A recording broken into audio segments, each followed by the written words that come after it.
Hello and welcome to another exciting episode of the Super Breakdown. Today we'll be looking at the RX-79G EZ-8 Gundam, piloted by Shiro Amada himself. The EZ-8 is a lot of fun to play around with in this game, and a lot of that is how goofy the walk animation is. It's taken right out of the show, but it still makes it fun. It has this shoulder charge on its forward melee when you're dashing, which is really cool. Because again, taken straight out of the show. I love it when this game does that. You have a block for your back melee. Your standard melee is pretty good. Has a nice little combo to it. Then you have side melee. We're getting to you, Norris Custom. Don't worry, we're getting to you. You have side melee, which is really nice. And then you have regular forward melee, which is not the shoulder tackle, but instead the stab, which actually does pretty decent damage. You have to not be boosting to go into it.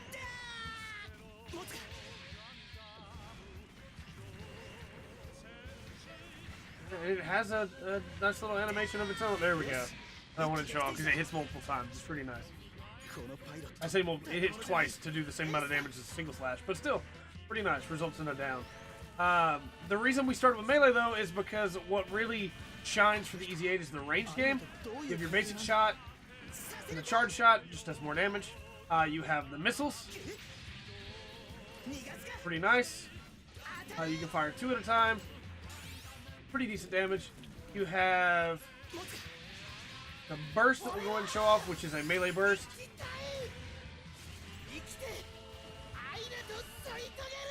And of course he says I'm gonna live and marry Aina. It's amazing. Then you have, as you'll see, it switches modes. We'll get into the mode change in a second. You have the all out, where you can fire either 20 rounds at a time or all of the ammo that you have for the Gatlings, and you can chase people down. It's kind of inaccurate, but you'd be surprised how often you can do chip damage that you wouldn't have expected to do otherwise. It's very good when people are rushing into melee you and they do not know how to sidestep, or you anticipate which direction they're going to sidestep. You have the striker, which gives the full burst as well. Finally, on the right trigger, you have the mode change over to the long range mode. Basic shot's pretty good, does some good damage, and has some nice homing. At yellow lock, it will begin to pull in. At red lock, it will home. And at green lock, it can hit if they don't move.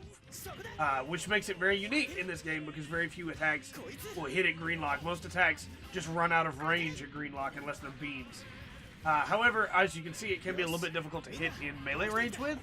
So you normally want to prioritize using the other mode for melee range and the long range mode for long range.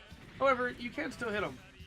You also have left bumper, which lets you pull it in close, where you can aim a little bit better with it. And as you can see, you can get off some really good shots there that way. There are melee changes with it, and there's a whole other mechanic to it that we're going to get into in just a second as we go into the second round. But of course, we have to ask, should you use the EZ-8? Honestly, yeah, the EZ-8 is a ton of fun to play around with. I think the mode change is really cool. I think the fact that it does not stop the suit the way that a lot of the other mode changes do, like for instance the Age 1s, it doesn't stop the suit in place to do it. You just press it as you're moving and you change, is really nice. I think the maneuverability that comes with it, as you'll see in just a moment, and a couple of the other things that it can do as well because of that, make it a really cool suit. And make it good for just about any range. If you like long-range suits, it's great for that. If you like short-range suits, it's great for that. If you like mid-range suits, it's one of the best for that. That dash right there is the mobility I was talking about. And as you can see, that dash is crazy how much distance you cover. The fact that you fire a shot while you're doing it out of the rifle, which also, of course, arcs and can hold, makes it very powerful. You can also, if you just press it, dash backwards instead of dashing to the left or right. I think when it comes to dash mechanics in this game, the EZ-8s might be my new favorite. We'll talk a little bit more about that when we get into the Goo Customs dash mechanics, because I really like that one as well. But this spin that fires a shot that is homing in and arcing is really good, because it means you can get a leg up on an opponent that you may not have been able to otherwise. All that said, though, I think the EZ-8 is an amazing suit to play around with in this game.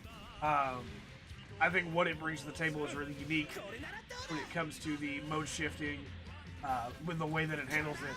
Now, you do have a different melee for forward melee now. It's a kick, which is pretty nice. You can follow up or just kick again. You also have a new standard melee, which is that right there, which looks really cool. Don't be afraid to melee with this mode. I know a lot of people, back when this game was extremely popular, that would play EZ-8 and then would just not melee in this mode. But that basic melee being almost a stake driver and just running it in and then firing is really good. It does quite a bit of damage. It does consume a shot, but hey, it's real good anyway, so what's it matter? Just reload. But I like it a lot. I like it a lot. This is a good suit.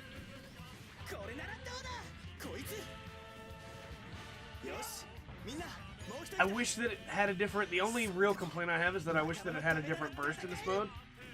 I know that would be, like, no suit has that, so it'd be really trained. But I wish that it had a range burst in the range mode, you know?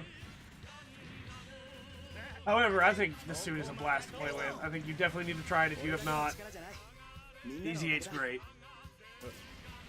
With all that said, I have been Trey. This has been the Full Spectrum. Remember to always enjoy the full spectrum. EZ-8 has to offer.